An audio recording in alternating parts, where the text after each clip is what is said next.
Good afternoon, Retriever fans, and welcome to another edition of the UMBC Coach's Corner. I'm Dan LaHatte. For the first time this spring, I'm joined by head volleyball coach, Coach Ian Blanchard. Coach, how's your off season? It's been good. We've gotten a lot of reps in. I feel like we've gotten better in our fundamental skills. That was really the primary focus. It's always the primary focus of the spring ball is to try to improve in our fundamental mechanics and our skills, and I think that we've done a pretty good job of doing that. Now you lost two experienced veterans, seniors, leaving the team. What are you gaining and hoping to gain through the next couple months, recruiting-wise or walk-on-wise, going into next year? Well, the girls that we have on the team currently have worked really hard this spring, so I think our primary focus has been with them so far, and just, those girls getting more mature, some of our juniors taking on more of a leadership role than they have in the past, and, becoming captains. And certainly, the experience of some of our younger players who had to play a larger role this year, working through the spring, having the opportunity to work on their fundamentals is a big deal. But certainly, the girls that we have coming in, I'm very excited about. We've got a girl named Zoya Trendafalova. She's from Bulgaria. She's an outside hitter and right side hitter. She can really play just about any position in the front row. She has a very explosive arm. So I'm really excited about her. And Ivana Kostic, she's from Serbia.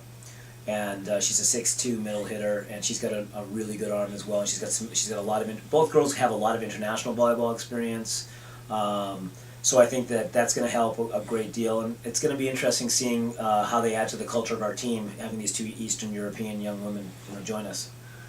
Obviously, dynamics will shift a little bit off the court. On the court, do you expect any kind of different transition, or is volleyball just volleyball, and once you're out there, you're playing the game? I think that volleyball is volleyball. One of the things that you sometimes see in some of the Eastern European kids is that they have a tendency to want to train longer and harder because that's what they're used to doing. And when they come to the United States, that reduction in training, they're not used to it. So that might be a little bit of an adjustment for them. But I think overall, volleyball is volleyball, and I think these girls will adjust well. So, scary moment for our country, and then you especially, a New Englander. Yeah. A couple weeks ago with the happenings at the Boston Marathon, and especially with your background as a history teacher, how do you wrap your head around that type of event? It's difficult. I feel for the people of Boston. Obviously, my heart is with the people of Boston, Massachusetts in general. I grew up there, most of my life until I moved to Maryland. That's the only other place I ever lived. I spoke with members of my family. My brother works about a mile from the finish line off of Boylston Street.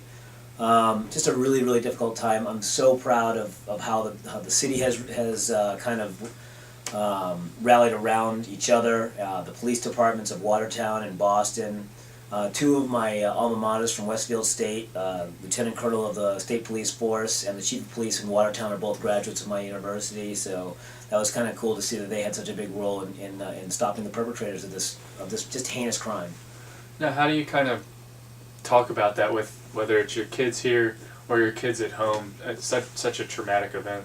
It's interesting. I was a school teacher, as you know, at Delaney High School, and I was teaching during when the World Trade Centers were destroyed by the two jets that flew into them. I watched that on live television with my history students, and the most important, and I went to a reunion not that long ago for the class of 2002, which that happened in September of 2001, and the one thing that I got, the impression that I got from talking with a lot of those students was that they just felt safe, and that that's the most important thing that we want to try to send a message to all of our students, is that you're safe here. And this is obviously an awful thing that was perpetrated by two people who really don't have any value on life, but for the most part people are generally pretty good.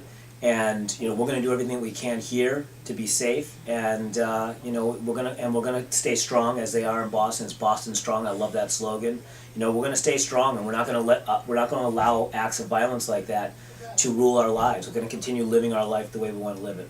Well, good luck with keeping your team strong through the spring and summer, and we'll talk to you later as we inch towards the season. Sounds good. Thank you. So for more information on the volleyball team, check out the university website, umbcretrievers.com. For the Coach's Corner, I'm Dan LaHatte.